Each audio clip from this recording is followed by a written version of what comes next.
Yeah. Have you seen a new Flash poster? It's so cool. So yeah, we're live now. So hopefully some people. I usually get a decent amount of people in.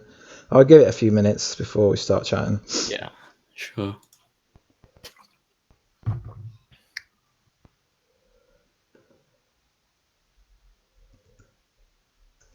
You can't hear any background noise, can you?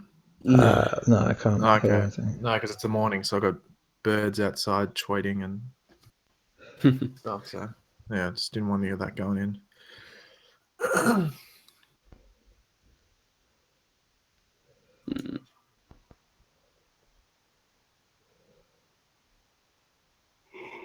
Okay. I sent out the link for the show, so we'll see what happens. I don't have as many followers on Twitter, but we'll see what happens here. Whoa, I've never got. If one of you tweet about it with a link, I'll retweet it. Whoa, I've never had this many people jump in that fast. There's 22 people watching. Oh, well, for me, that's a hell of a lot. Yeah, so we're live now. So we've got Pagey Djairrick, I think you say, and DCTV here. Actually, you pronounce my name Pagey, as most Pagey. people decide. I always send you the link. I always thought it was Pagey. My bad. No, it's Pagey. No, yeah. Oh, I thought it was Pagey. Yeah. I sent you the link, by the way. Can people watching the stream hear everyone? I just want to make sure the audio's coming through. All right. We're gonna break your viewing record, Warstu. We've already broke it. Well, you're talking Flash. We're talking other stuff as well. Mainly we can do Flash then Arrow stuff, I guess, because Arrow's on later today. Yeah, no Supergirl. I don't think Ben's gonna be upset about that. Whoa, 31 people. Nah, it's cool. It's cool. So, can anyone in the chat? Can you hear us all chatting? Just so I know the audio's working properly. I'm pretty sure it is. Yeah, audio is fine. So the first question I want to ask is a bit odd one. How do you think this season will end going into season 4? Of Flash? Yeah. Obviously. I don't know. Do you want me to go first? Yeah. Yeah, you can go first. I don't know. I read something the other. I don't know. Was it yesterday or something about a cliffhanger? So I'm assuming it's just going to be something where a certain question isn't answered, which is basically how every other season has ended. You know, when like season 1 ended, there was a singularity, and we're like, oh, okay, what does that mean? We didn't get it answered until the beginning of season 2, and then when Barry goes back at the end of season 2, and we're like, oh, okay, that's going to be Flashpoint, isn't it? And they don't actually confirm it there, but and then obviously that gets answered at the beginning of season 3. So I'm assuming it's going to be something basically around the same sort of thing, but I have no idea what it's going to be. You'd have to think it just leaves like the group as a whole on sort of an edge, if you know what I mean, where you don't really know what's going to happen with them. But yeah, that's what I think is going to go down. Decent. Yeah. So for me, I think Flash is known. Like, I mean, I know we're only on season 3, but I think it's known for its cliffhangers. I would say. I mean, both season 1 and season 2 had major like cliffhangers, especially season 2. So my only hope, and I don't think they'll do this because I think we're getting the Savitar reveal before the end of the season, is that there's not a twist to Savitar that's going to drag on to next season, because I think that would be really bad for the show. So I mean, hopefully we get a clear answer to that before the end of the season. I think we will, but there's a pessimistic side of me that's like they could possibly do something like that. I just hope they don't. You better. For me, I think, to do with leak footage, I think it's something to do with Barry going into the Speed Force. I know it like appears very obvious I think the person is Nora, but a lot of people say not. But yeah, I think it has something to do with the Speed Force, to be honest. But I'm actually not too sure about that, to be honest. I think it's interesting because I read the cliffhanger is going to leave the audience not knowing how the heroes are going to cope in season 4. So it kind of implies that the main star, the Flash, is going to end up somewhere, and they're going to have to spend some time getting out. Maybe like on Crisis on Infinite Earth, where Barry went missing, maybe something like that. But I think it'd be too similar to season 3, where Kid Flash was the Flash in Flashpoint. So it's looking like to maybe do something upon them lines. Mm-hmm. Oh, apparently the streams keep on freezing, Warstu. I'm looking at the stream health, says it's running fine. It may be because I'm not used to getting this much traction. It's running, just not. No, it says it's running decent on the YouTube stats. I can only go. Yeah, I mean, YouTube. Whenever I stream, there's moments of lag that you can't control, and that's kind of something that I've just learned to live with on YouTube. See, now we're live. Pagey, can me and you? I just want to say, like, literally every time I get a stream up, everyone says me and you have some kind of beef. Can you just confirm? There's no beef between me and you? No, I hate you. Like, there's literally, there's no question about it. Like, I'm not here to set things straight. Like, I'm here to actually ruin your reputation and stuff like that. You literally wouldn't understand. Like, your channel is actually going to be dead in the next, like, half an hour. I was thinking that, but literally that comment comes up all the time. Why do you hate Pagey? And I was like, where's it come from?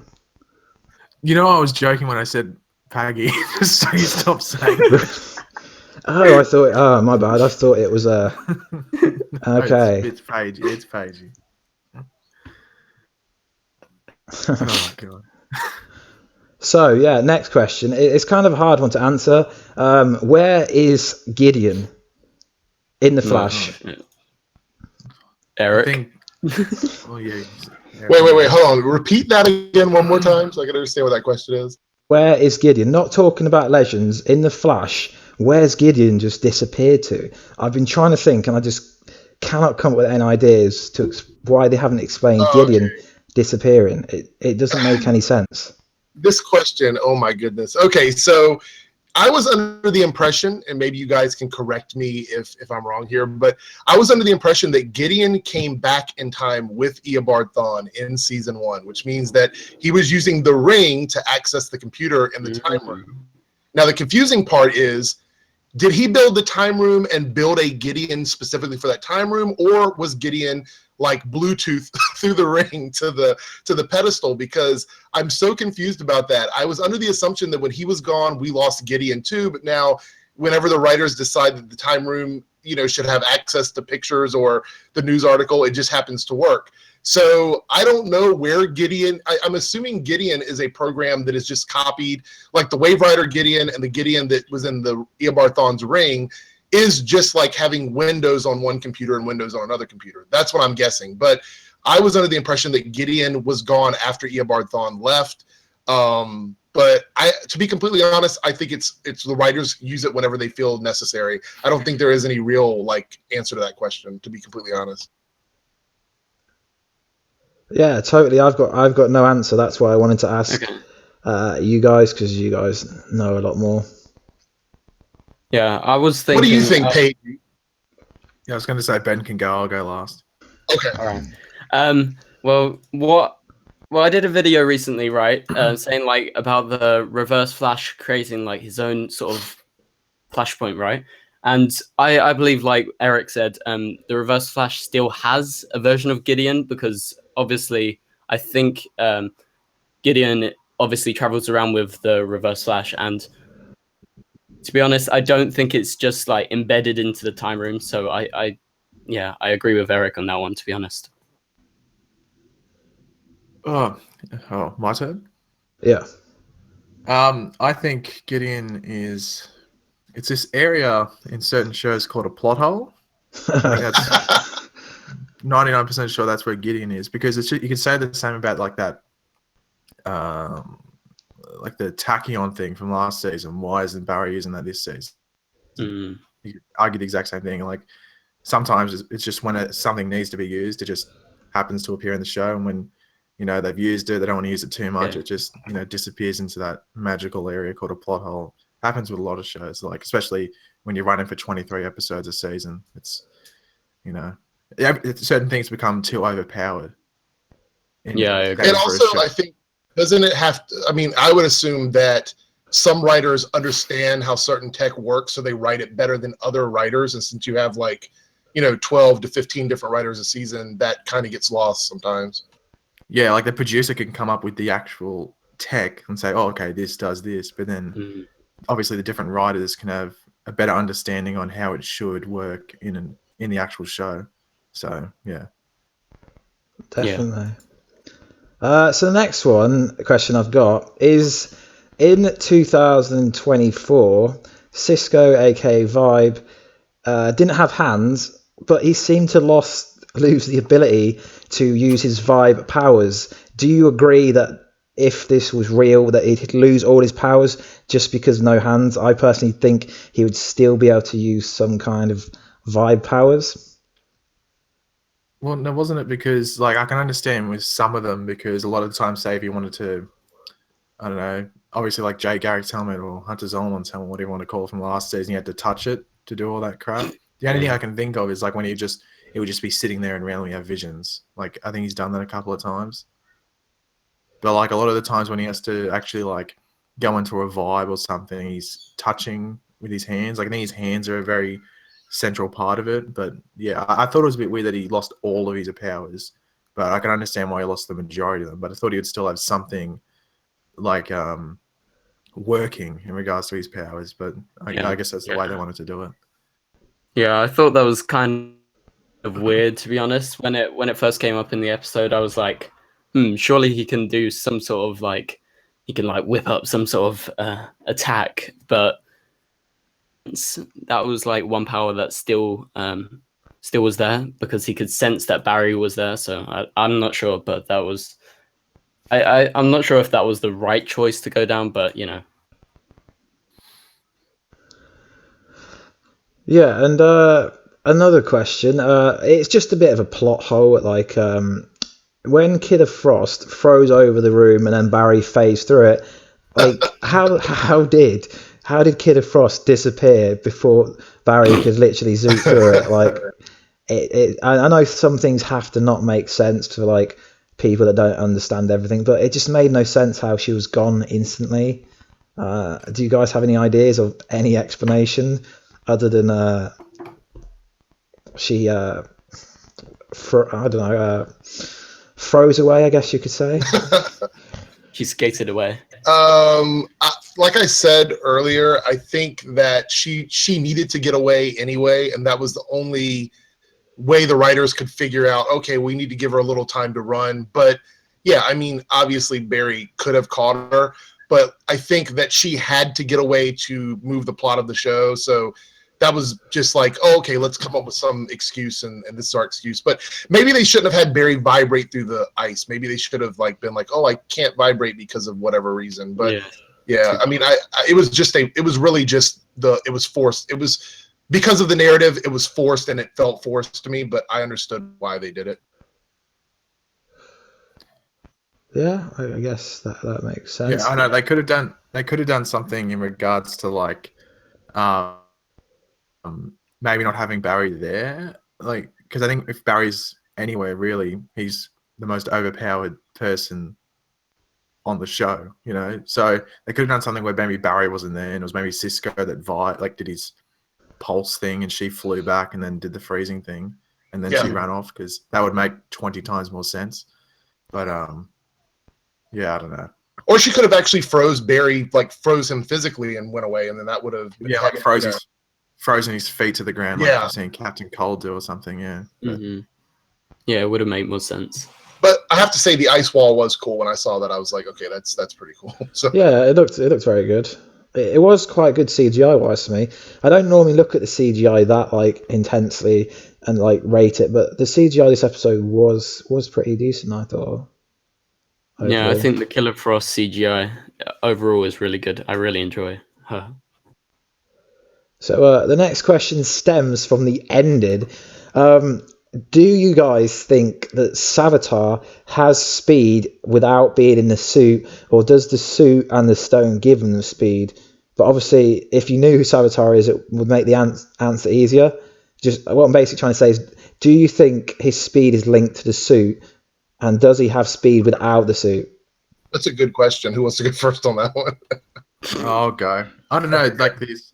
I think that's like one of the things that started like straight away from like, what was it, like episode 9 when we found it, like he got his powers from the Philosopher's Stone, and like, you know, you saw that little, like, what would you call it, like a flashback, I guess you could say, when he got turned from just a regular person into Savitar, like the armor and all that. I don't know. I think it's something. The suit's needed. Like the arm. I think the armor is needed for him to be the way he is, if you know what I mean. Yeah. But I don't know if he necessarily needs it to run. But I think it might be something where he needs it to like survive while running.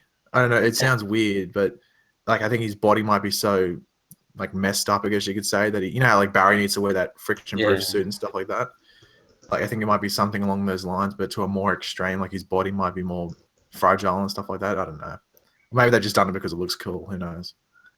Yeah, I was thinking, well, also along those lines, but sort of to make him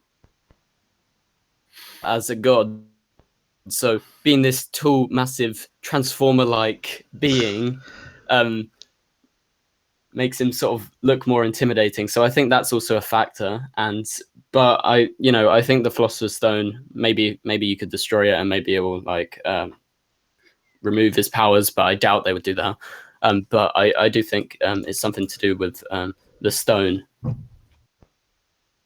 Obviously. So yeah, I mean, so for me, I feel like the Philosopher's Stone is the one like major unanswered thing in the show. I mean, yeah, we want to know Savitar's identity. I get that. But the stone is an item that hasn't really been fleshed out on the show. Like there's no real answer to what it actually does. I mean, it does a million things. It's like a, you know, a pocket knife, a weapon. Yeah, Swiss Army knife. Yeah, I mean, it has everything. So you know, when it comes to the armor and the powers, the short of it to me is, if the person in the suit is not a speedster, then the suit itself is an extension of their intelligence, which means they have to be smart enough to build and use the suit, and then that would go back to them not being a speedster. If they are a speedster and the suit is you know, they're wearing the suit for whatever reason, I'm going to assume the suit is, like Pagey says, is keeping them alive or protecting them, because maybe there's something has happened to them and it's like a mobile life support system. So it's either one or the other. Either the person does not have speed. I know that's not really answering the question, but since we don't know who Savitar actually is, it's hard to determine the nature of the costume. But yeah, I would say my best guess on the suit is that it's powered by the Philosopher's Stone, because it is the same color. So I'm going to go with colors, and I know that's a really simple, basic answer, but I think the show's going to try and keep it simple at the end of the day. So yeah, it's the CW.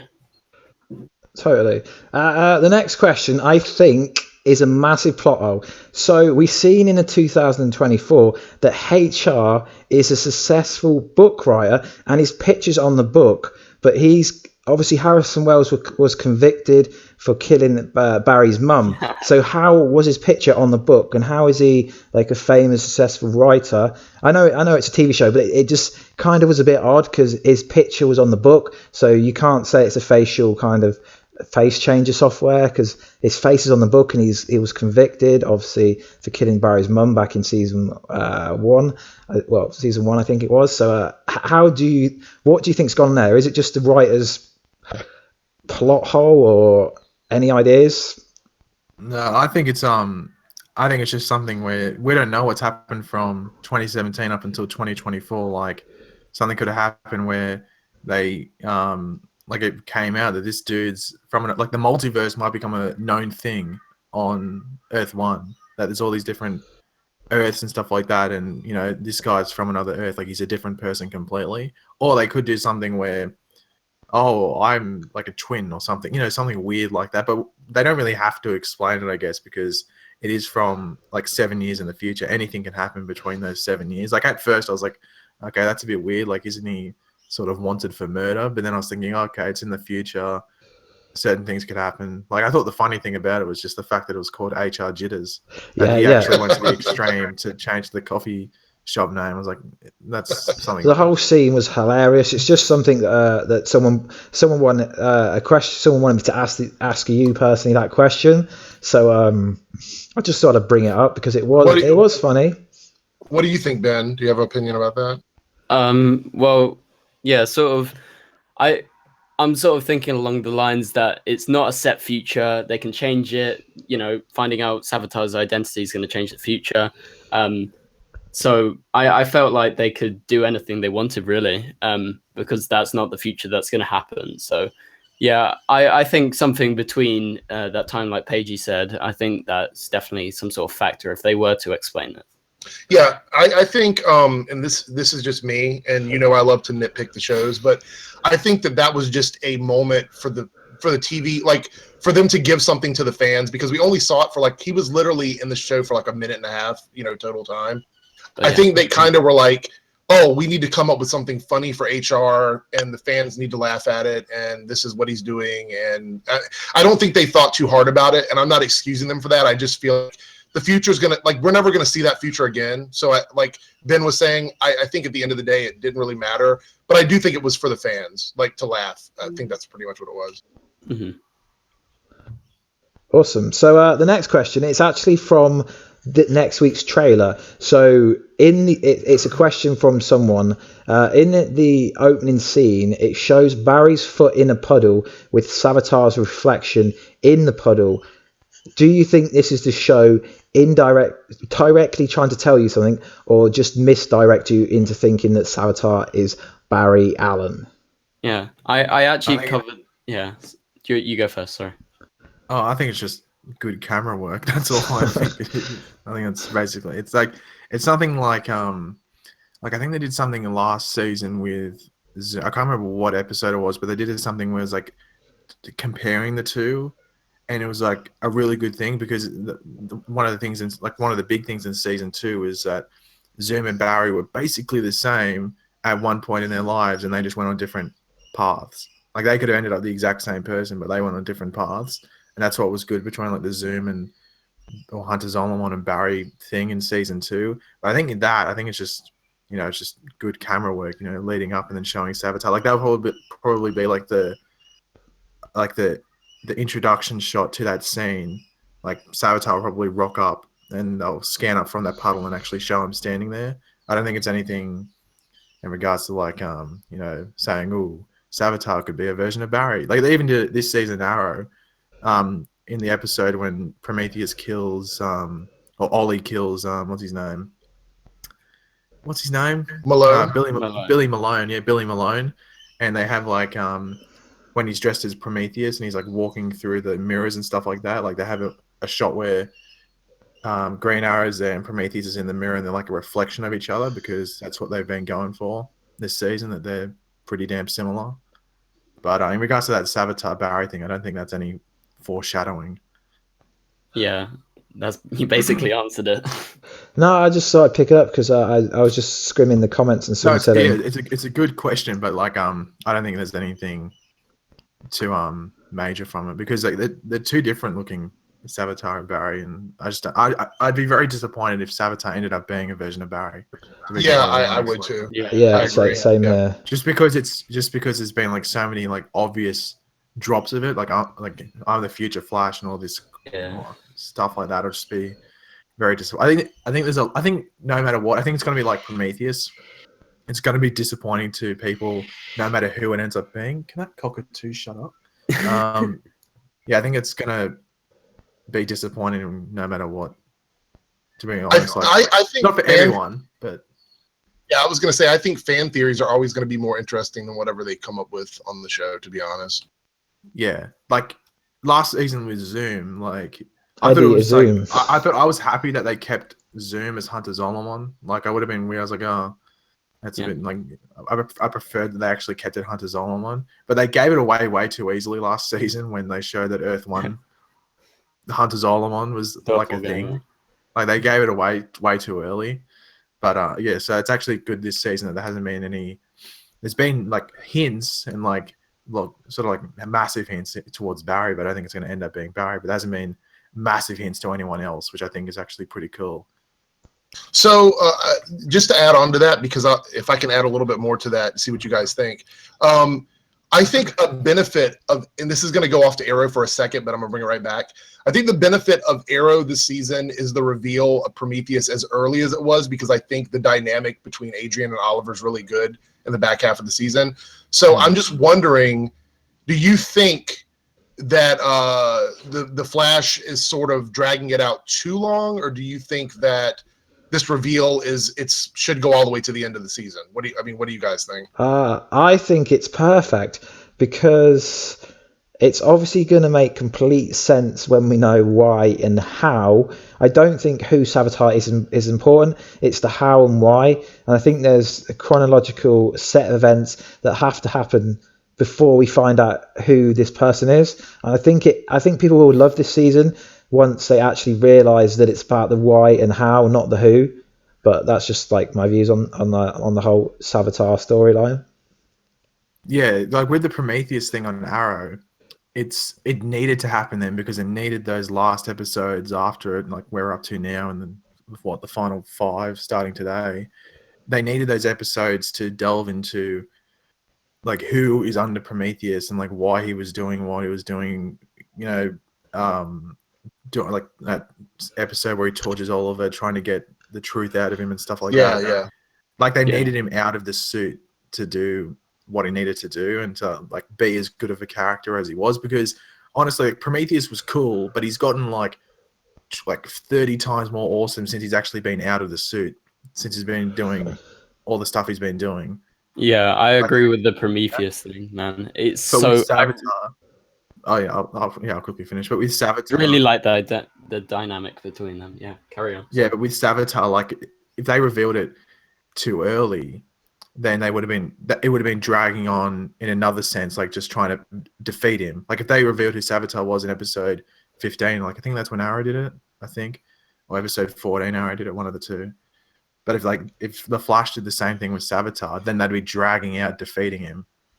Like I think finding out who he is and then working around that for the 2 or 3 episodes after that is a good finish. Like, because the thing is, the season isn't revolving around Savitar. Like the season is revolving around Barry's mistake from episode 1 this season, Flashpoint, the consequences following that. I think one thing that like actually really annoys me is when I won't name drop them. They're another channel. They have they're like a group channel. I might be giving away. They have like 300,000 subscribers, but they do a thing where they talk about the Flash and stuff like that. And one person that keeps complaining, going, "Oh, Flashpoint should have been like 6 or 7 episodes." And I'm like, I don't think you understand the point of the season if you think Flashpoint should have been 6 or 7 episodes, because the whole point of the season is that Barry is learning from his consequences from making Flashpoint, and it's gone on throughout the whole season. I think they've actually done a really good job, even though, this season has been called shit by a lot of people, but I don't think it's as good as season 1, but I think it's as good as season 2. I think it's still a really, really strong season, but obviously the season hasn't ended. The last 3 or 4 episodes could be utter crap, and they would be like, oh, okay, maybe change that opinion.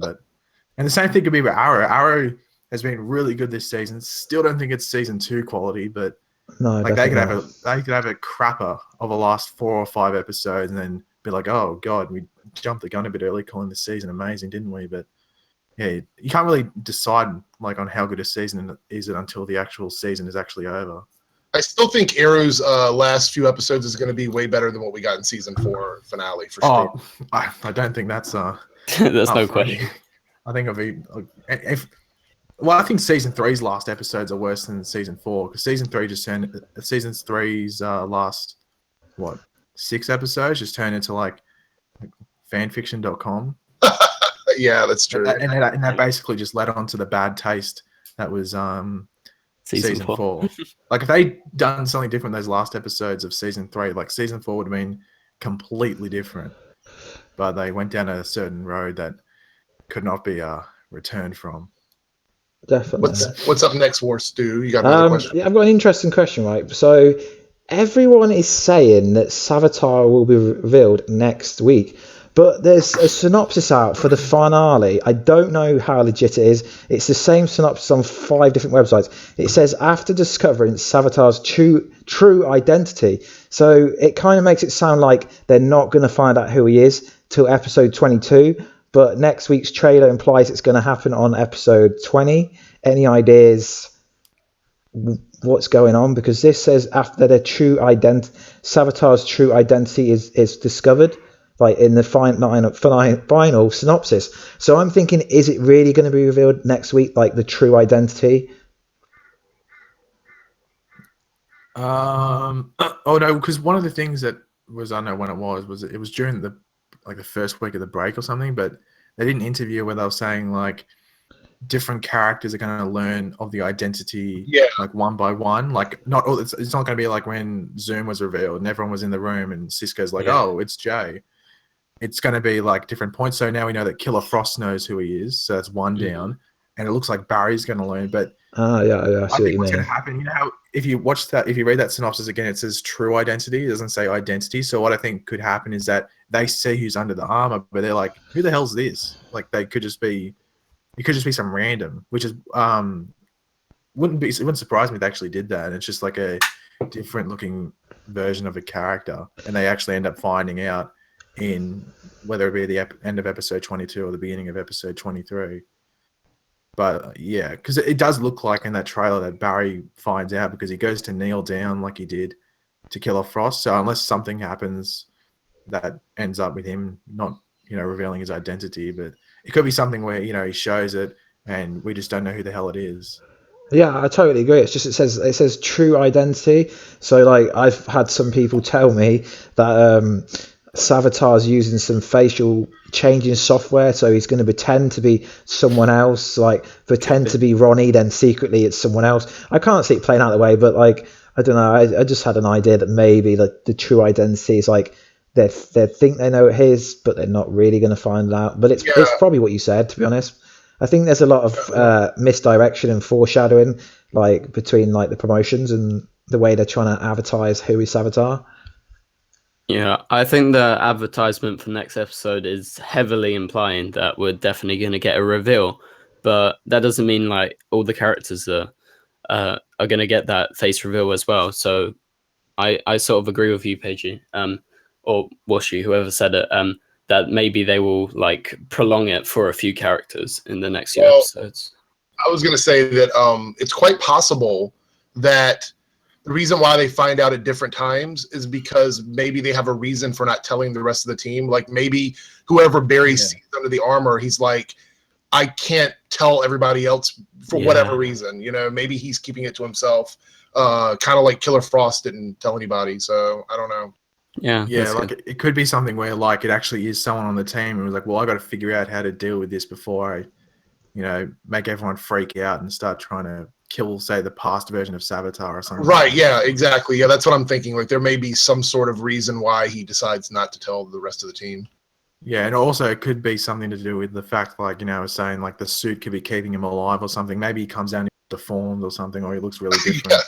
Like he could be all like weak, like like who's I'm trying to think of it, like Voldemort, in Harry Potter, how he looks completely different.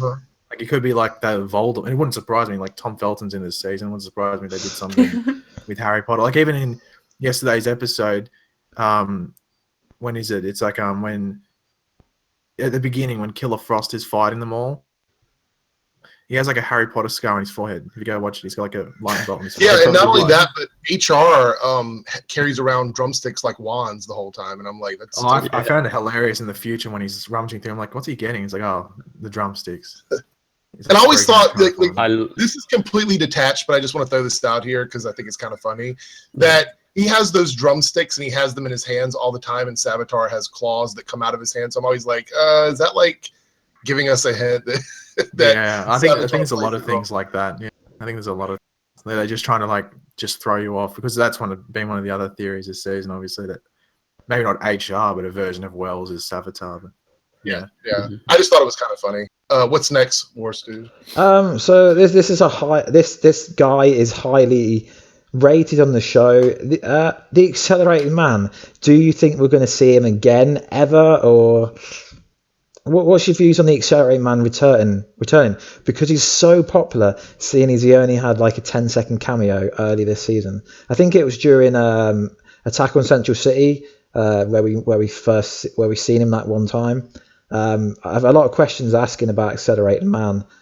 So what are you guys thinking they're going to do with him? Or I think he was killed by the de-accelerated man. No, I'm just kidding. I don't think I think he would be good to explore in season 4, but I think right now we have so much going on with everybody else. If he doesn't have anything to do with whatever the current like major plot is, I don't think there's going to be any reason for him to come onto the show, to be honest. Yeah, you can go, Ben. You can go, it's all good. I don't think he's absolutely like necessary right now, if you know what I mean, in the defeating of Savitar, because Savitar is so fast. And like Eric said, I think during season 4 they could do like some sort of Earth 19 story arc, because we do have quite a lot of characters coming from Earth 19 now, and I think it would be quite cool to like explore that maybe in the two-part episode. I don't know. I really like the Earth 2 one they did in season 2, so maybe they could do something like that. I don't know. I don't know, because like they got an actor to play him who has like done nothing. So I think if they bring him back, they'll recast him and they'll actually put someone who's probably a better known actor. Because I think the guy that they put in there has been on like 2 things. Like I think he's just like a Vancouver extra actor. So I think it was just like a late notice thing. Like, oh, just get someone in here. You can't see his face. We can change it later. Yeah, I wouldn't be surprised if they brought him in. Maybe not this season. I just don't think they'll bring him in this season. I think it's just really setting up that other Earths have other speedsters. So we know that Earth 1, 2, and 3 have speedsters. So now we know Earth 19's got one.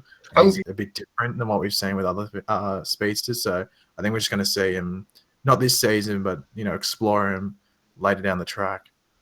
Yeah, I was going to say, I wonder what happened to Earth 19 Barry Allen, because there's no mention of that character. So, well, is it on Earth 38? Isn't there was there a Barry Allen on Earth 38? Or they couldn't find him or something? Yeah, I don't know if they said there was no Flash, but I mean, again, they never mentioned Barry Allen. I kind of want to see what he was doing. Like, I guess that's a pipe dream. That's like a fan request. I'd love to see what Barry's doing on other Earths, but I don't think we'd ever go into all that, Or maybe they didn't want to set anything up, because that was in the when Supergirl's on the other channel. So maybe they didn't want to set up there's doppelgangers on this Earth in case like Supergirl got cancelled, which was heading down that track when it was on that channel. So yeah, maybe they just didn't want to set anything up. Yeah. So another question that someone's asked is, what did Wally see that paralyzed him? It was kind of similar to how I'm pretty sure Zoom paralyzed Barry Allen temporarily. What do you think Wally's seen that was so shocking? We know it was the reveal, but yeah, someone's just asking what do you guys think happened to Wally when he's seen whoever this mystery person is?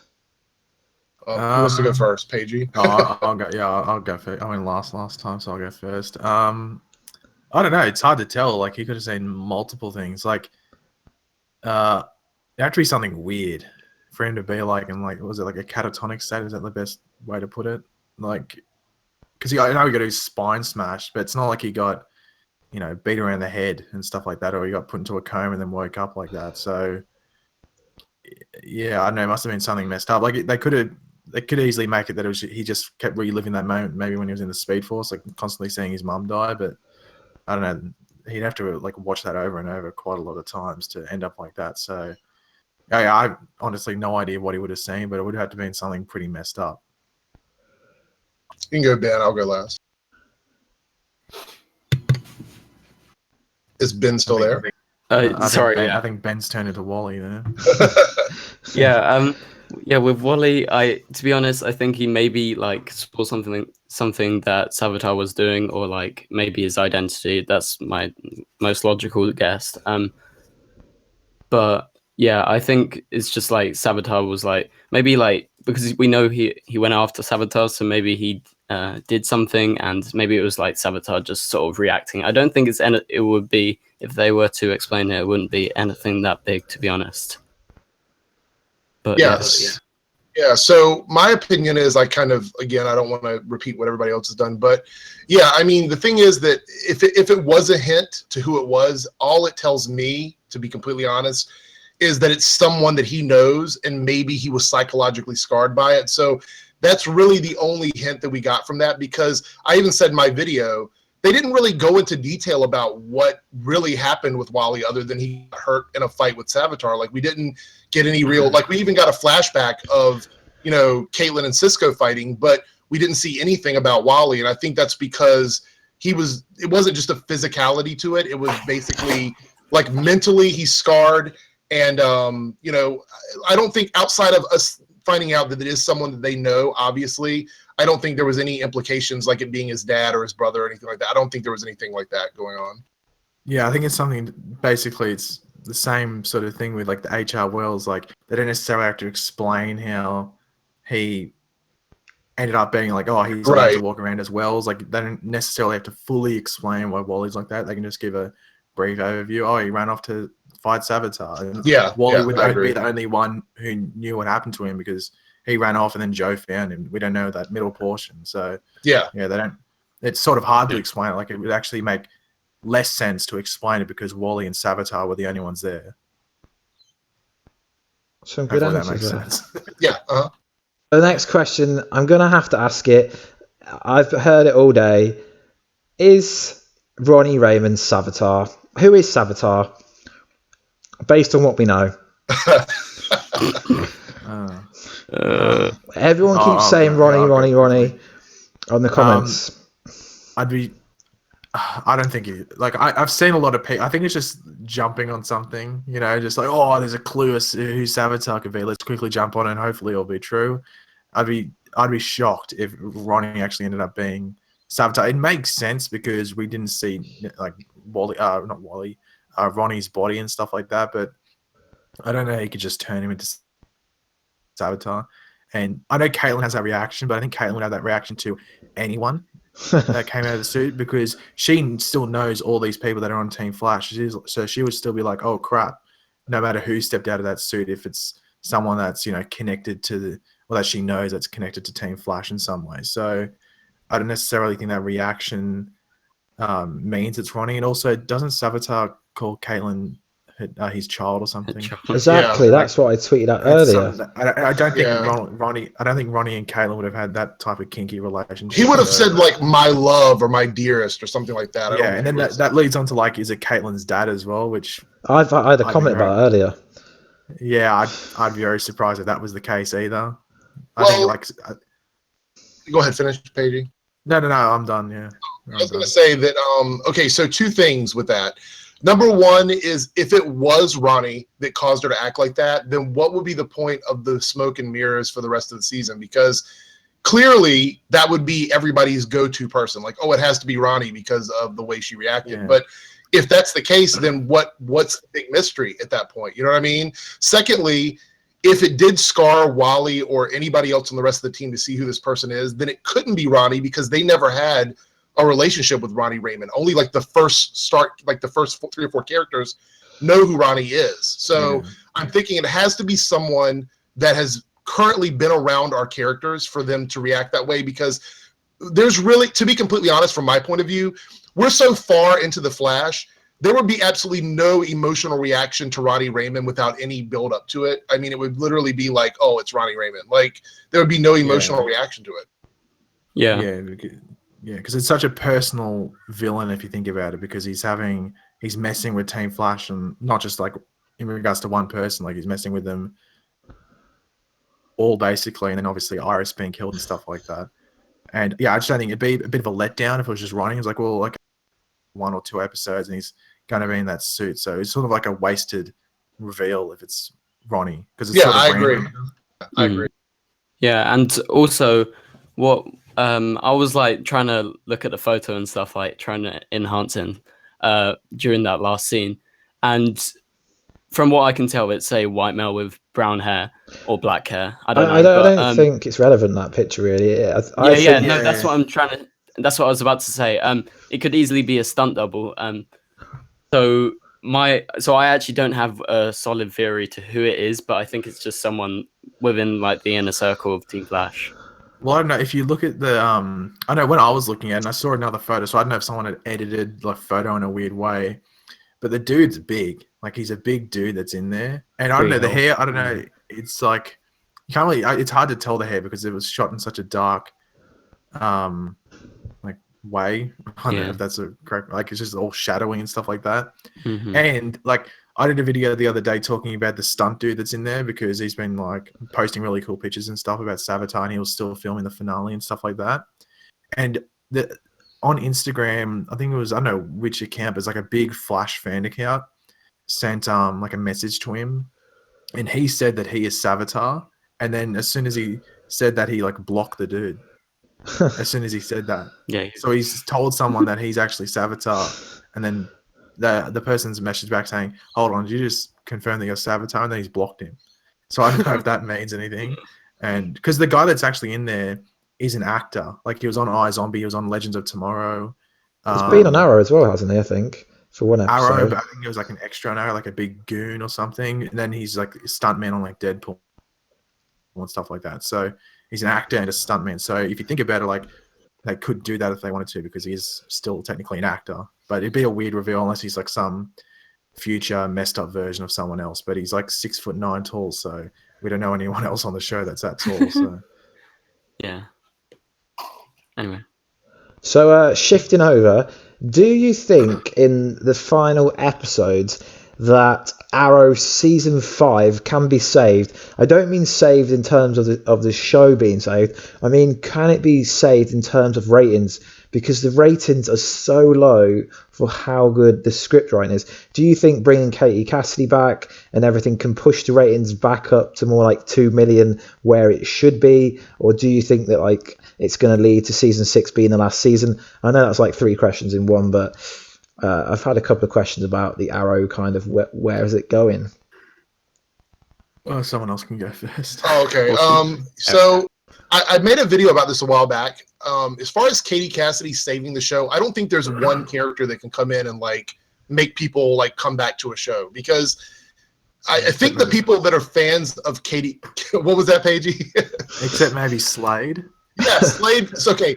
So with the exception of Slade. Okay. So, but Katie Cassidy, the fans of the original Laurel Lance, I think, and this could be completely wrong, I think they feel really burned by what the showrunners did with that character. So I don't know if just bringing her back as an Earth 2 version is enough to make them run back to the show with open arms. I do think that this season, all the way up to the finale, I think the ratings will move upwards slightly, but not like they won't jump up into the 2 million range. Maybe the final episode will. But I think the true test is going to see what they do with Katie this season and how she's going to be used in next season. That will really determine, I think, the way the ratings are going to go for Arrow, because it's got a bad stigma right now because of all the drama around like what they did with, you know, Olicity and all that stuff. Yeah, like I'm looking at the ratings now. So in episode 17 they got 1.38 million. Episode 17 they got 1.38 million. In episode 18 they got 1.55. So it will be interesting to see what they get today, especially when it comes back from break, because usually when shows come from a break they get less because people aren't 100% sure if it's back or not. But like that's not necessarily too bad. I think it's bad because it's like compared to like Flash and in a Supergirl as well. But like there's other shows on the CW which are like really good writing and stuff like that. They get below 1 million. So Yeah, right. Like iZombie. yeah, but if like yeah, I think the highest he'll get this season is before the finale, because as like we know Deathstroke is coming back and stuff like that. So I think that episode will actually get more viewers than it usually would. But I think the highest he'll get before the finale might be like 1.7 maybe, because I mean I'm just scrolling up. Yeah. The highest they've got this season 1.9. was the 1.9, which was the mid-season finale. If you exclude the crossover. Yeah. Oh, and episode 6, which is the big Prometheus episode. Yeah, I feel like the crossovers are all inflated numbers for all 4 of the episodes, to be honest. Yeah. Definitely. So another Arrow kind of base question.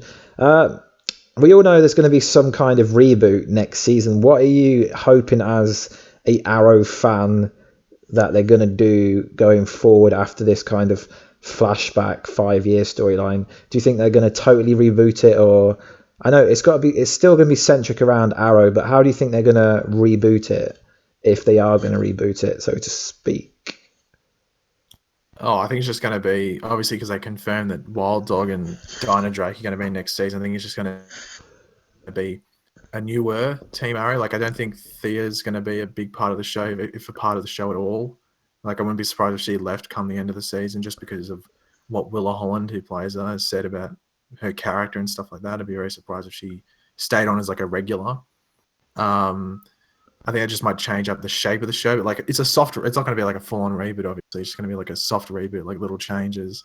I just don't know how they're going to fill in the time, because that's one thing that's a luxury that the Arrows had in regards to its present-day stuff that the other shows don't have to deal with. Is the fact that a quarter of the episode, in some cases, in like some episodes, half of the episode is filled with flashbacks, which can be filler, not very interesting.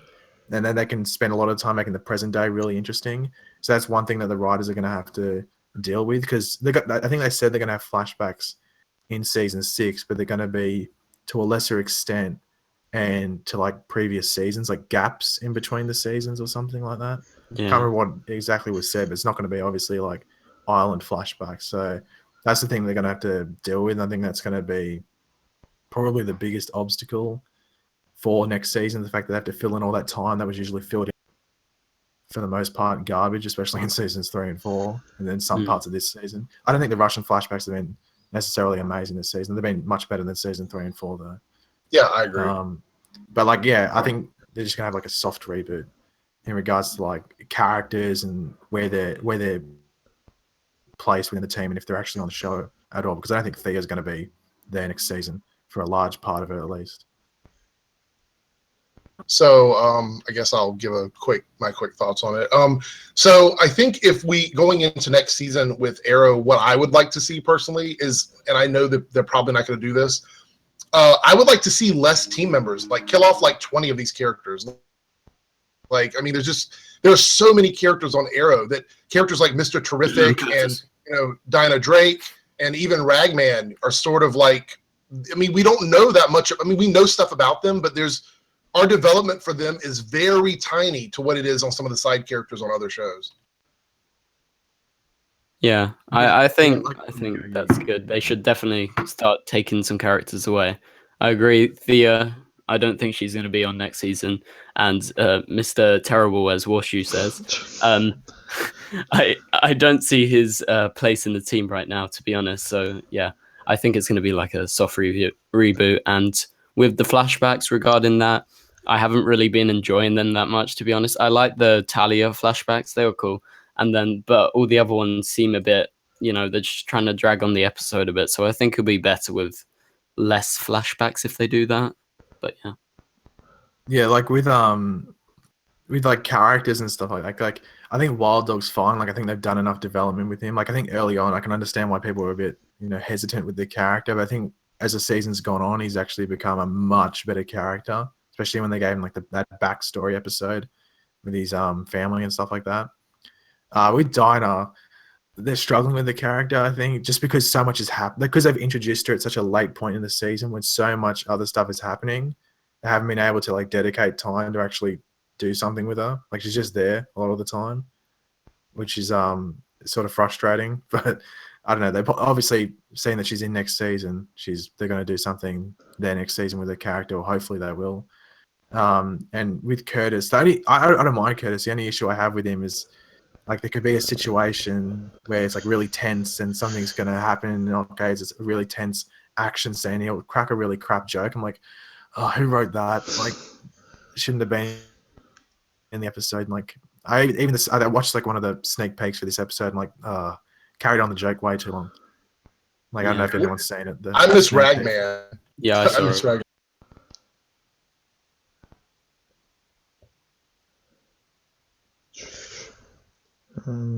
The chat just like that. Okay. Yeah, I thought I lagged out. I was like, what happened there? I was like, what's going on? No, I missed Ragman. I think that character was so OP for Arrow that I'm surprised he stayed on as long as he did.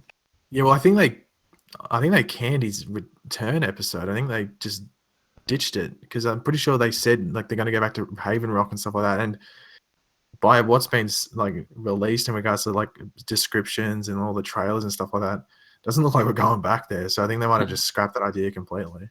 Yeah, I think maybe they might carry on the Ragman thing to next season because I don't see a reason for him to come back because, you know, in the finale we got like Deathstroke, Captain Boomerang.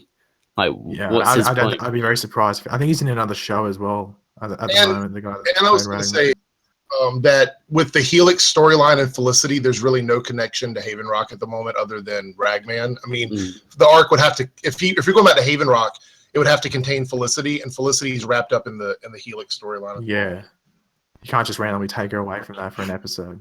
I dislike that storyline, to be honest. I don't mind it because it gives us something to do with it. Isn't, you know, Yeah. oh, I need to be in a relationship, so I don't mind it, and it actually is helping for the, like, if, you know, Helix wasn't involved, Prometheus would have been revealed. So I don't know. This episode will be interesting today. But Yeah, it will be. Do you think this Olicity episode is needed as closure for the whole season 4 relationship breakup that didn't get explained properly? But I don't mind. I don't think this Olicity episode is needed. What are you think? I'm just thinking it's a filler episode, but I don't know. What do you guys kind of think about this Olicity centric episode? I think it's necessary if they close it up.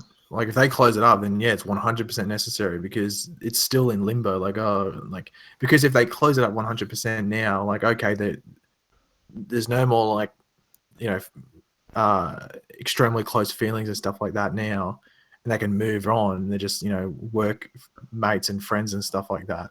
Then there's no more of this, like, oh, let's hope Olicity doesn't come back. There's no, like, doubt within people watching the show, so people know whether they're going to be together or they're, you know, not going to be together. There's no middle ground where, like, it could, like, will they, won't they? So if this episode actually closes that out, then yeah, it's 100% necessary. See, I think that the showrunners at Arrow are in this non-committed relationship with these shippers because it's like they don't want to say Olicity's not coming back because they're afraid that they'll piss off Felicity fans, and they don't want to say that, you know, Laurel and Oliver will never get together because they've already made the Laurel fans upset. You know, I hope there is some sort of closure, but the CW inside of me says that they'll probably give us some faux closure. Like, they'll probably say, oh, well, this is the end of it. But then there's always the possibility, I think, down the road that they could go back and say, oh, we're going to put them back together now. There's so many people that hate that relationship. Here's my stance on Olicity for once and for all, okay? Like, Olicity, to me, I don't think the relationship was the problem. I think the way they wrote Felicity in the relationship was the problem. And the way Oliver was changed because of that. Yeah, like how, like, they wrote Felicity as, like, her main focus was the relationship, right? Yeah, and that's kind of how I feel about it. Like, if you look at season 4 and season 5 of Oliver, obviously, without Felicity around, he seems to be more of the superhero that we want. But when he was in the relationship with her, it was like he was getting beat up by, like, lackeys and stuff. It didn't make any sense. And he was talking. Yeah, they needed a reason for him to need Felicity, like, sent all season, because he was always losing. They needed like her to be a main focus. Like, I think this season they basically, I wouldn't say nailed the Felicity character, but, like, I can't really see any strong negatives. Like, in season 3 and 4, I think the negatives probably definitely outweigh the positives, especially season 4. But in season 5, I don't think you could really write down any strong negatives with her. I think in season 5, she's more to me like she was when she first started out than she was in the middle of the series, in my opinion. Yeah. Okay. Interesting. Who would you like to see be the main villain for Arrow season 6? Not who do you think's going to be the villain. Who would you like to see be the kind of overall villain for Arrow season 6? I got nothing. Oh, well, I think going into season 5, I said Richard Dragon, but Prometheus is basically Richard Dragon. That's, like, you know, like, Richard Dragon in the comics is like, actually Diggle kills his dad, but Diggle's dressed as Green Arrow. So Richard Dragon goes after Green Arrow. So, but they've basically done the exact same thing with Prometheus. So if they did Richard Dragon, he would be a cool character, and he's actually tied to, like, Russia as well. So they could have done something with the flashbacks this season. But yeah, anyway, it'd just be way too similar to Prometheus. Like, there's slight differences, but it's pretty damn similar. So Richard Dragon would have been cool, but they can't do him. But I can't think of another villain they could do that could last the whole season. Like I know there's been like onomatopoeia and stuff like that they want to do, but like that'd be like a 1 episode villain because you couldn't stretch that on for a whole season. I think it's just going to be I guess you could sort of have to find out what the situation is in season 6, like what's going on there, because if you like the villain has to fit the tone of what they're going for. If you've read the kind of teaser for finale, Wendy said that the cliffhanger from season 5, you won't know the full outcome of it till the end of season 6, which is a really weird thing to say. What?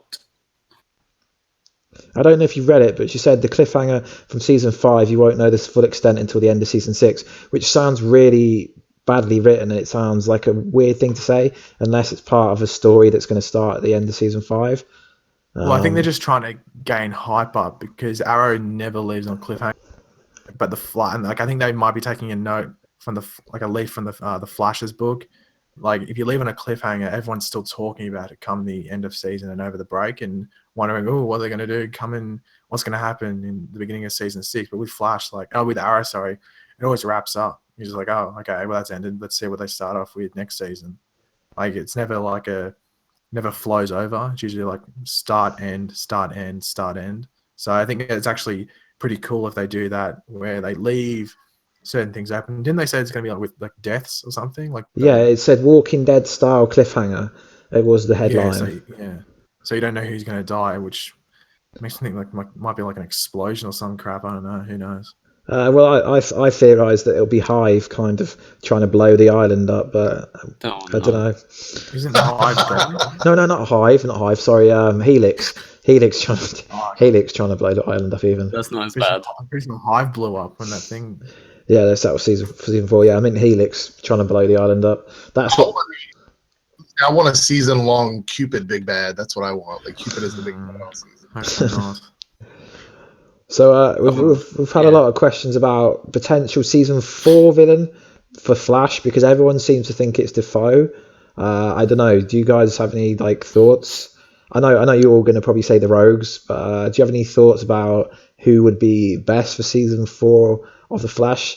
Now that we know they've said it's not going to be a speedster villain, but what they say and what they do aren't always the same thing.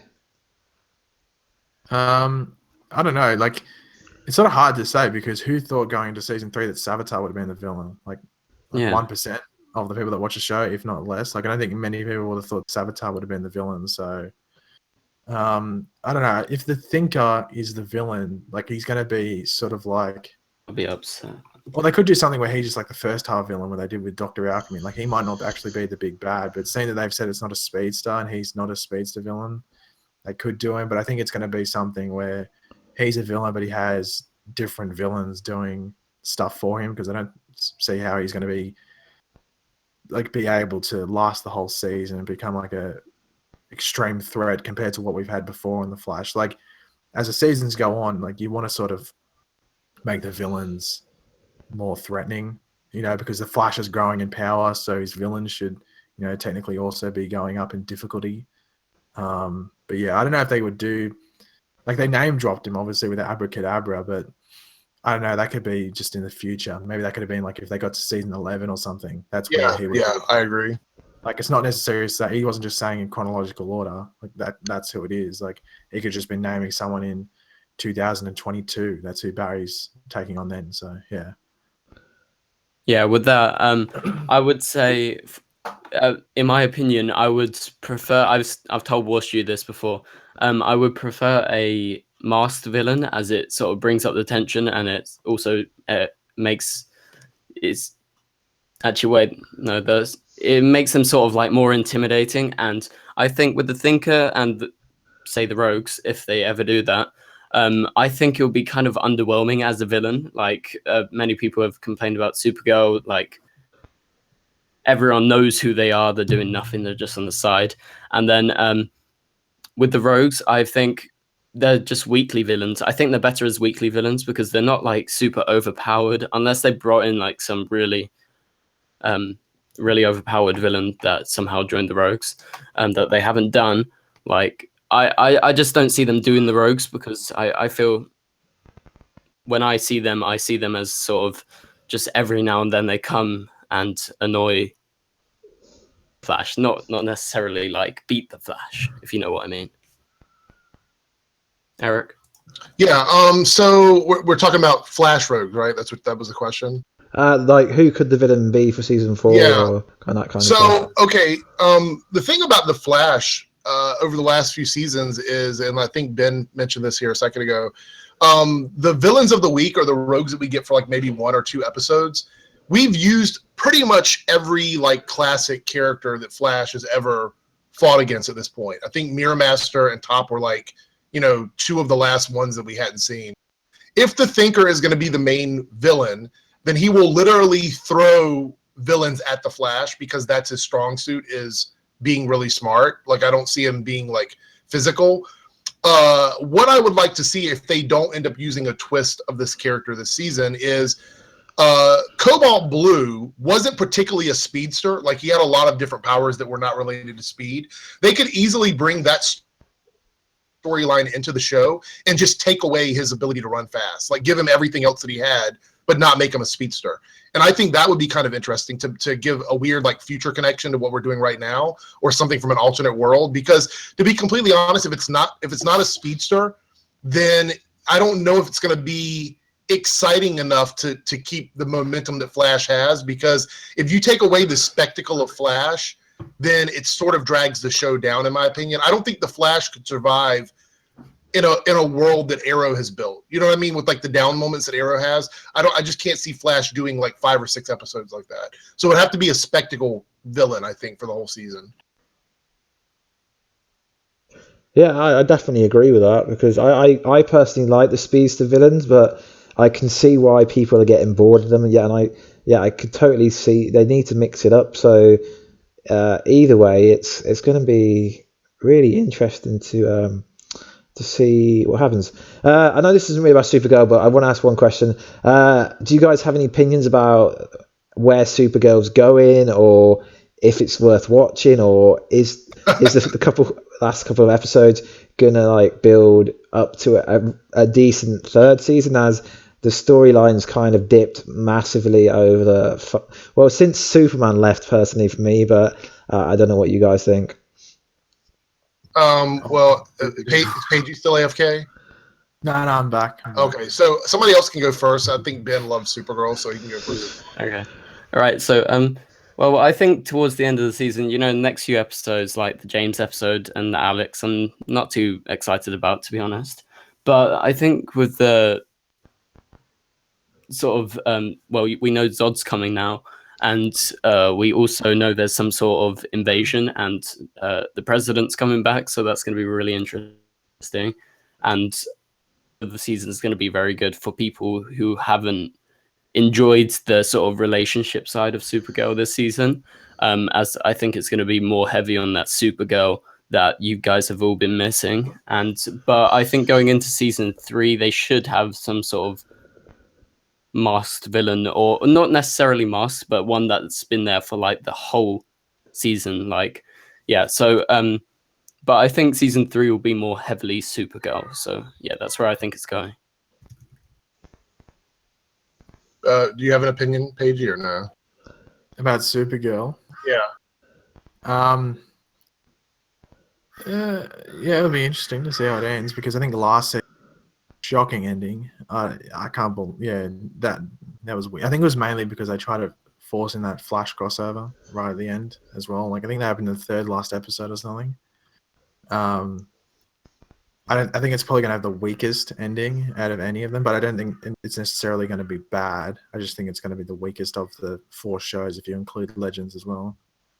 So I'll give my quick thoughts on it. I think Supergirl started out set up to fail, kind of, because, and let me say it this way, they brought in Superman early and then they dropped him for the entire season because they couldn't use him. And I think the problem with that is, even bringing him back at the end of the season, which I think will be fine, I think it's okay, for the show, is I feel like if they brought Superman in, I feel like they should have brought him in during the crossover or maybe in the middle of the season, because doing him at the start, you start out at this high, these really high numbers, and then it just dropped and dropped and dropped and dropped and dropped throughout the season. Not having a clear big bad throughout the season, the mystery of the Daxamites were cleared up way early, and it was kind of glossed over.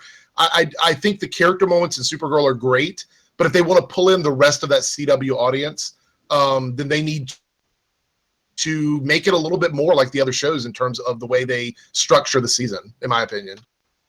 Yeah, I know. Like, I think, like there's a lot of confusion around, okay, is Cadmus the villains, or is it, the Daxamites? Right. Like, what's going on here? So you need to sort of establish who your big bad is before the mid-season finale, I would say. That's usually when you want to know what you're facing come the season finale. Yeah, it makes me feel like halfway through the season, they're like, "Oh, we need a bad guy. Let's use the Daxamites." Like, I kind of feel like that's what happened. It was like, "Oh, Cadmus isn't strong enough. We need some alien threat." Right. Yeah. So I don't know I don't know if he's going to be in season 3, or it's just something where that's why Superman rocks up, because he hears word of Zod's coming or something like that. I'm curious how they're going to introduce him. Like, how are they going to introduce Zod? Well, I don't know if at this stage in Superman's career, if Zod's in the Phantom Zone or something, like he's been put back there, or what's happened. Like, we don't know what's happened there with Zod, because he seems to be, he looks older than, like, he looks maybe like him and Superman would have fought before, from what I've seen of the set photos. But you don't really get too good of a look at him. But from what I can tell, or what I can think of, sorry, like that's the reason that Superman comes in. It's like Superman's coming to help take the Daxamites on. I think Zod's going to have something to do with Superman actually coming around. Yeah, I feel like it's maybe the finale for Supergirl, to kind of wrap up my thoughts on it. I think we're going to see Superman facing off against Zod and Supergirl facing off against the Daxamites, and I kind of think that's what they're going to do. Yeah. Yeah. That's, by the way, the Ben from DCTV has left the building. He's yeah. I didn't actually. As we've been told next year, which is technically this year, that we're going to be getting a proper 4-night crossover.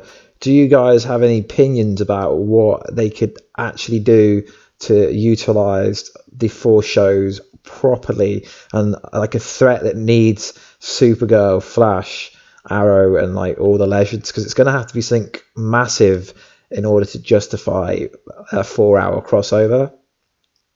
Well, I think for it to work, like where it's actually 4 nights, 4 episodes of the crossover, it's probably going to have to be a threat on Supergirl's Earth. That's the only way I can see it actually making sense. Because if you've watched, like, when the actual crossovers start, they technically always start on Flash, and Flash can have like 10 minutes of its own episode, and then it springs off into the crossover, which then leads on to the next episode, and then obviously this season, the next episode with Legends. So I think next year, unless they change what nights all the shows are on, Supergirl's going to have to be the one that actually like properly kicks it off, and I think it's going to be a threat on her Earth.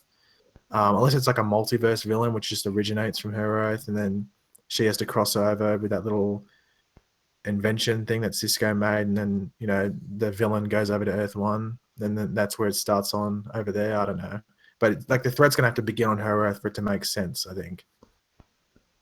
Yeah, I mean, here's the problem, right? Like, so if they continue to do, like Pagey says, the crossovers the way they're doing, Supergirl will always have to kick it off, and being on Earth 38, that makes it very difficult to be a threat on Earth 1 unless there's always a multiversal threat of some level. So in my opinion, I would love some sort of a crisis event where it's like threatening multiple Earths. That, I think that would be interesting. I mean, something more than what we got in Flash season 2, with Zoom at the end and the big device and all that. I think something like that would be pretty fun. It's sort of a cop-out, to be completely honest, that they consider Supergirl part of the crossover when literally she gets a full episode of her own stuff, and then the last 30 seconds or a minute is part of the crossover. I mean, that's kind of lame. Yeah. Totally. Yeah. Like they definitely false advertise this season, but even like they did it early on, week out from the episodes actually coming out. I think they tried to like step back from it, saying Supergirl was in the crossover. Like the TV advertisement still said it technically started on Supergirl, but Greg Berlanti, I think, started calling it just a 3-night crossover about a week away from it. Like he called it like a 3-episode storyline in the interviews and stuff like that. So, like they can't do that again next season. Like it has to be actually like 4 full-on episodes of crossover stuff. I think the issue there is like, I think they know that Supergirl probably isn't the strongest show to start it off on. Like I think if in a perfect world, Flash would be the first show of the week, and that's where they'd always start the crossover on. But obviously they've set it up where Supergirl's the first show of the week, so they have to start it over there. I was thinking, and maybe this is too much to ask from them because, they are on a limited budget, but what if they filmed the whole crossover as one event and then just split it up over 4 nights? I mean, that would make the most sense than instead of trying to make a individual episode. And the only problem with that is people that tune into that one show would be really confused. But it would, I think, narrative-wise, it would make more sense for it to just be split up over, all 4 shows instead of filming an episode, trying to tie it in. Because to be completely honest, the Invasion episode on Legends barely had anything to do with Legends. It was pretty much just a wrap-up for the Invasion storyline. And, I mean, that's fine, but you can do that with one show, but you don't do it with Supergirl. That kind of confused me a little bit. Yeah, like really that Invasion episode, the only thing that really tied to Legends was time travel. That was about it. And there was actually, I guess you could say, more tied to the Flash episode Legends because they actually brought that message back, which had been sort of a big part of 2 or 3 episodes of Legends. Yeah, it was like an extension of the Flash of the week. I mean, is really what it was. Yeah. Yeah. So I was saying Warstu. The people in the comments are getting mad at Warstu because he's not asking questions. I'm asking questions I want answered. So, I don't know. Correct me if I'm wrong, you two. I read that the Legends paradox they've created in the next season, Legends Tomorrow, isn't going to affect the timeline in Flash and Arrow, but it's supposed to be the Arrowverse. So the fact that their timeline they've messed up in 2017 LA, I think they're calling it, it's not going to affect Arrow and Flash, which makes sense, but it doesn't make sense in terms of calling it like a Arrowverse, like Arrow, Flash, and Legends are all connected. Do you think this is a good thing, or do you think it's a bad thing? You mean what happened at the end of Legends this season, or at the finale? No, basically they've said, the finale where they kind of bumped into 2017 and there's dinosaurs. They said that time paradox, whatever you want to call it, isn't going to affect the timeline in Flash or Arrow. I just think it's a bit weird seeing as they're all supposed to be connected. Yeah, I real quick for me, I think that the reason why is it'll get wrapped up in one episode. They won't have time for it to cross over. And if Legends comes on a Thursday again at the beginning of their season, I don't know if they're going to stay on Tuesday. Then they would wrap it up in their episode, and it literally would have no time to cross over with the other shows. Yeah, I think it's just going to be something that it's going to be sort of similar to what's happened with Barry with Flashpoint this season, where they're going to fix it early on, but it's going to have season-long consequences, or consequences, I guess you could say. Yeah. Whether that be that the villain or whoever they're versing comes from that, and they manage to somehow survive the correction of the timeline or something. I don't know, but yeah, I'm very interested to see what they do because it just looks so just wacky and crazy. I know. Yeah. Well, that's Legends in a nutshell, I guess. If you had to describe it with a couple of words, wacky and crazy would be some of those words. But I know what they're necessarily going to do, but it looks weird. I saw some funny theories, like people thought that dinosaurs were the ones that the occupants of the earth, so they go to work and stuff. Like dinosaurs going to business meetings. I sat down and had a good laugh for about a minute after hearing that. Yeah, I actually think that Legends benefits from their zaniness this season. I think that was kind of the saving grace of the series, because without that, it would have been really kind of boring this season. Yeah, they needed, because I think they had decent villains this season. I think Reverse Flash definitely carried the Legion of Doom. If he wasn't in there, I think it would have been a different story. But they're going to have to get a villain, because I think Vandal Savage was a bit of a letdown of a villain. I guess you could argue that's maybe because of the crossover from earlier in that season when Arrow and Flash took him on, because they did so much with the Vandal Savage character that when he eventually got the Legends, there really wasn't much to do with him then, because so much had been done in that crossover, which I think was a mistake on their part. But yeah, they're going to do a pretty interesting villain, maybe a group of villains again, or maybe just a very, very powerful villain. Yeah, and I actually think Vandal Savage could have been part of the Legion. That would have been kind of interesting. Yeah. Yeah, that's quite totally. So I'm going to start answering some people's questions because they really are getting annoyed at me. So when do you think we see Godspeed in the Flash show? I personally don't think we're going to see him anytime soon because he's only just been introduced into DC Rebirth in the current kind of story, I guess you could say. So I don't really think we're going to see Godspeed anytime soon. Yeah, neither. I don't think we'll see him. He's just introduced. Like, yeah, it's like they've only had like a little arc with his character, so I don't think they'll do much with him on the show if they brought him in. So I don't think we'll see him. If we did, it would be like a season 7 or a season 8 if that ever happened. Not to mention, I mean, if he's just introduced into the comics, he doesn't really have enough story to put throughout an entire season. I don't think. Yeah, totally. This is a weird question. Do you ever think Batman's going to appear in the Arrowverse? No. Yeah, because obviously Fox own the rights to kind of. Yeah, Batman is kind of aligned with the Fox universe. I don't think they're ever going to loan him over to the CW. Yeah, the answer is no, but do I want him? Yes, but do I think he'll be there? No. So I've got an interesting question here. So obviously Teen Titans was announced to be in DC online services. Someone's asking, do we think that the characters from the DC Teen Titans show on their new kind of online service, do we think they're going to appear in the Arrowverse at some point? I think it would be cool and interesting, but I can't see it happening anytime soon. Well, one of the biggest problems with the Marvel, and I'm going to go to Marvel here for a second. The biggest problems with the Marvel properties on Netflix and their TV series is the way they film. If they film the entire seasons at one time, then those actors are usually out doing other things during their off time.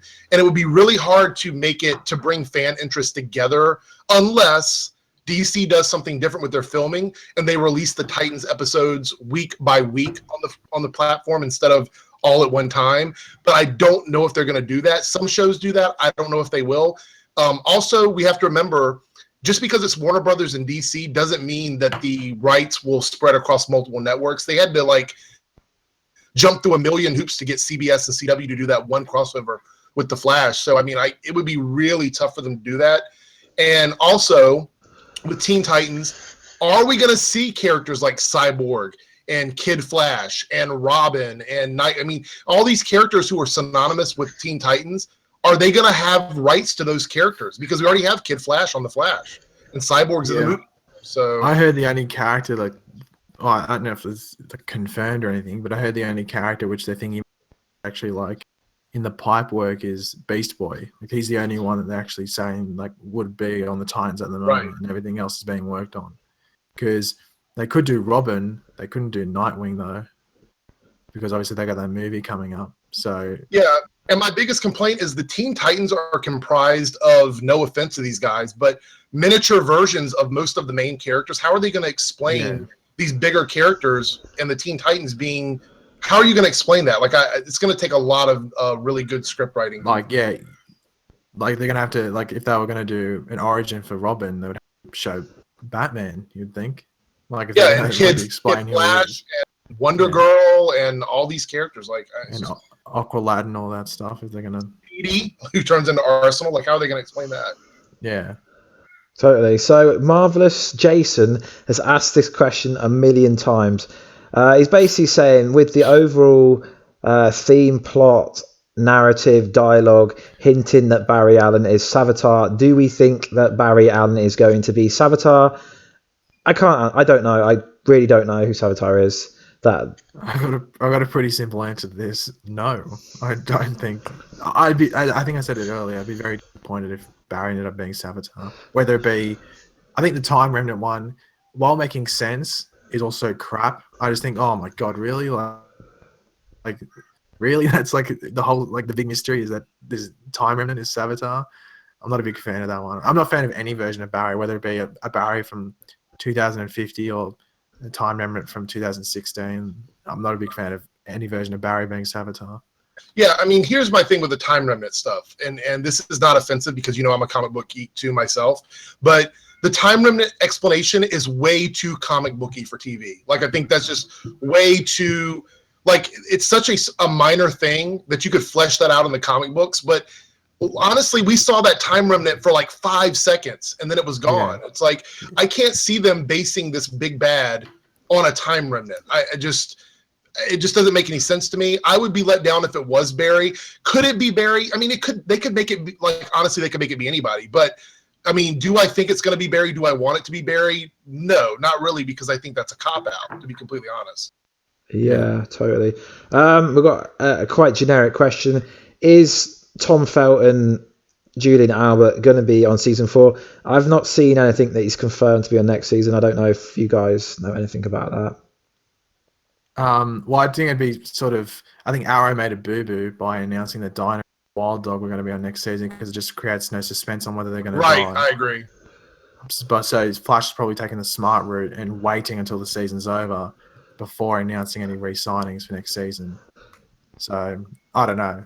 Why did they announce those characters getting re-signed so early? I mean, it was like, okay, so they're not going to die. It's not like they're characters that are going to be like, oh, okay, now I can watch the end of Arrow season. It's not like it's, Deathstroke signing on for next season or something. To be honest, it was kind of a spoiler from them, to be completely honest. I mean, that's the way I feel. The only thing I can think of is that they thought that it'd get released to other sources, but I was like, well, don't release it then. Like, don't announce it yourselves. Like, you would have to tell someone, unless they just thought the actors might tell accidentally, but then you'd have them on contracts and stuff. So I don't know. With Tom Felton, here's the thing. He's like honestly, he's a movie actor. I mean, he's done some TV, but he's like Broadway and movie. I'm going to assume from what I've heard through sources that he's quite expensive as a side character. Oh, he would be. So if they're going to keep him on for another season, he's going to have to be playing a significant role on the show. Otherwise, they're going to be like, why are we keeping him around? Yeah. Kind of thing. Like, I thought, that's basically the same reasoning that I had as to why he would, maybe die come the end of the season. But they could just make it that he just goes off and does his own thing without actually killing him.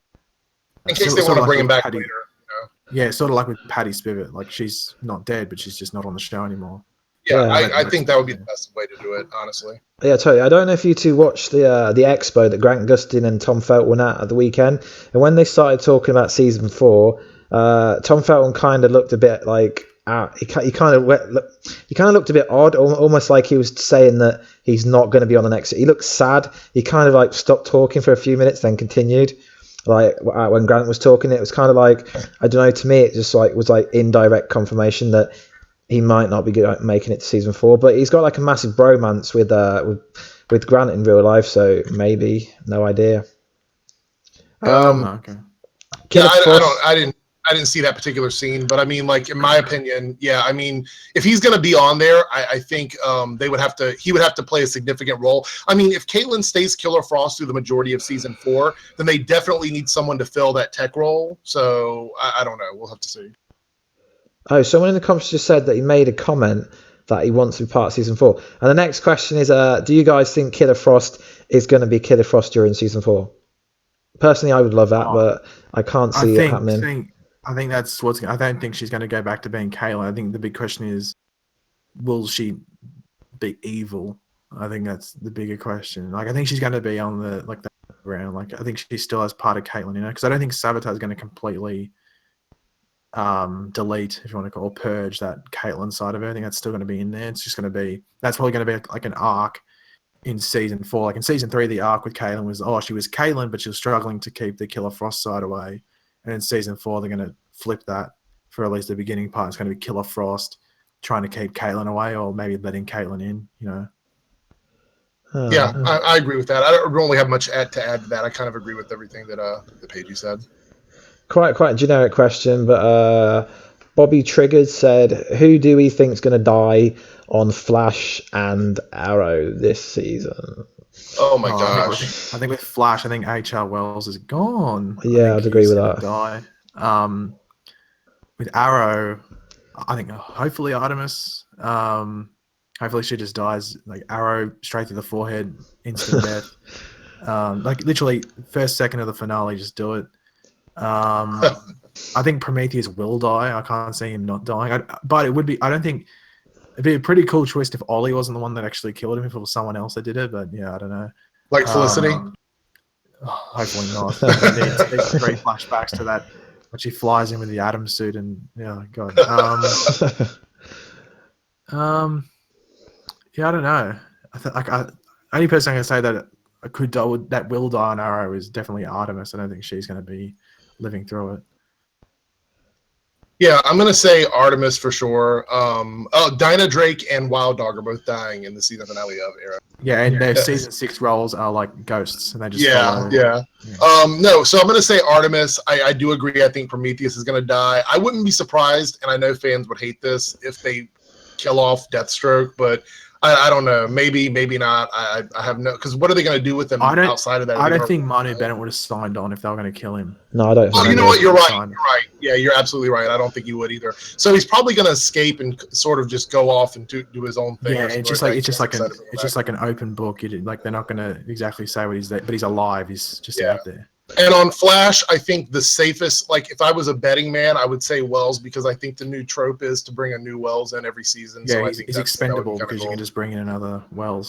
So yeah, I'm going to go with Wells and maybe Julian, possibly, but I you kind of see him all the way up to the end in those leaked photos that got everybody banned. So yeah, I don't know. We'll see what happens. Yeah. Yeah. So another question is, it's a question from me, but also a question from someone else. During the Once and Future Flash episode, the Flash from 2024 told Barry that Tracy Brand created this Speed Force trap 4 years after Iris' death. Do you think Barry's going to run forward in time to that point, or do you think he's just going to give the I don't know, or the data, the kind of whatever he gave to the Flash? Do you think they're just going to figure out how to make the Speed Force trap from that? And also, someone said, is Tracy Brand confirmed for season 4 regular? I know she's supposed to be on it, but I'm not sure if she's a regular for season 4. Yeah, I heard she's a regular for season 4, and that's why they're bringing her in now. Yeah, and she's going to lead. I don't know how. It wouldn't surprise me if she just say if Julian left and she just filled a void and start Team Flash and Star Labs and stuff like that. In the trailer for next week, you can see Tracy Brand running with HR and Julian and stuff like that. They're saving her from most likely Killer Frost. So, I don't know, that data thing looked very futuristic. So I don't know how she's going to get the information off that. So that'll be interesting. Yeah, I saw that too. I was like, why? I mean, Barry's he's a smart character. They kind of forget that sometimes when they're writing him, but why would he give him that information instead of just giving him access to the weapon? I don't understand that. That didn't make much sense to me. Yeah. As far as her being a season regular, here's the thing. If they are planning on getting rid of Julian and Caitlin is going to be a villain for part of next season, they need that doctor type person that can also kind of do tech stuff. And if Tracy Brand is a genius character, then it makes sense that she could come in and fill that spot, especially if we're not going to have a Wells for the beginning of season 4, which I think may be the case. Yeah. How about we do one more question, then we'll wrap it up? Yeah, totally. So let me pick one. Okay. Pick a good one, Warstu. Pick a good one. Better be a good one. A good one. There aren't really no good questions on the list. Let me. Who is Savitar? That's the next question. No. There is a who is question, but I don't think there's going to be much of a response. I'll go with it. Who is Vigilante? Oh man. That's a good one because I really, really wanted to be a big reveal, and they're going to wait till season 6 to tell us anything about the character. Well, it wouldn't surprise me if the writers didn't necessarily we're 100% down on who they want it to be or who they're going to make it be, because I think it would be a good road to go down if they made it that Vigilante was actually the real Adrian Chase, because in the comics, Adrian Chase basically stops being Adrian Chase and actually becomes Vigilante. So drops his life and becomes Vigilante. So if he did that in the Arrowverse and Prometheus came along and was like, oh, he's a free identity I can take up, this dude's doing his own thing, or he's just gone off the map. Right. That would make sense because he's really Simon Morrison was his actual name or something. Yeah, so Simon Morrison. Yeah, so I don't know how he could have gone away and done all this training and then come back and just be a district attorney. So it's almost like Adrian Chase was maybe like a political thing in another town or something. And I don't know what they would have done, but I think it wouldn't surprise. I think it would be cool if they made Vigilante like the real Adrian Chase. Yeah, and the thing is, I have to give them credit, even though towards the end I kind of figured that it was going to swap up, but they did a good job of that misdirect at the beginning, because we knew that Adrian Chase was a vigilante of some type.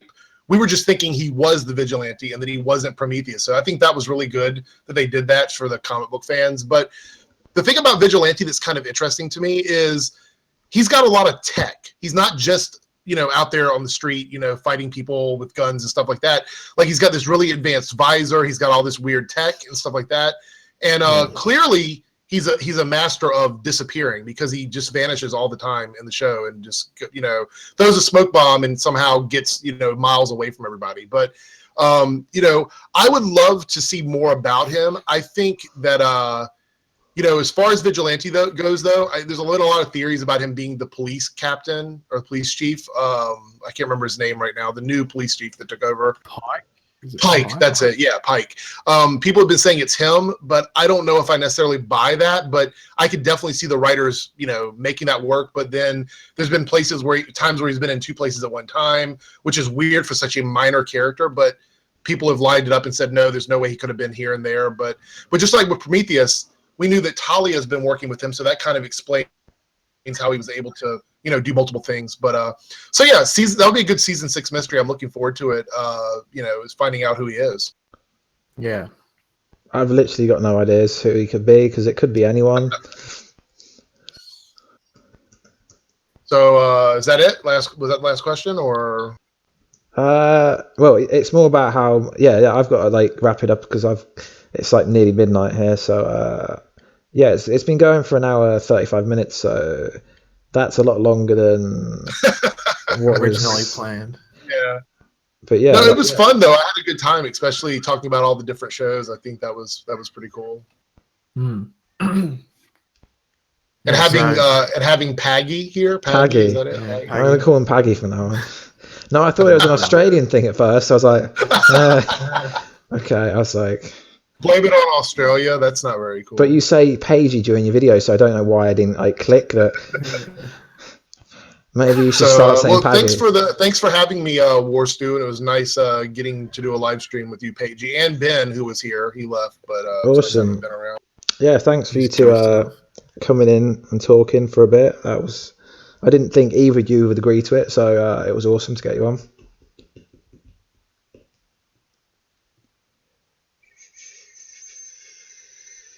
Did something happen there? Yeah, I think the stream just kind of, like the chat just cut out for a couple of seconds. Yeah, I was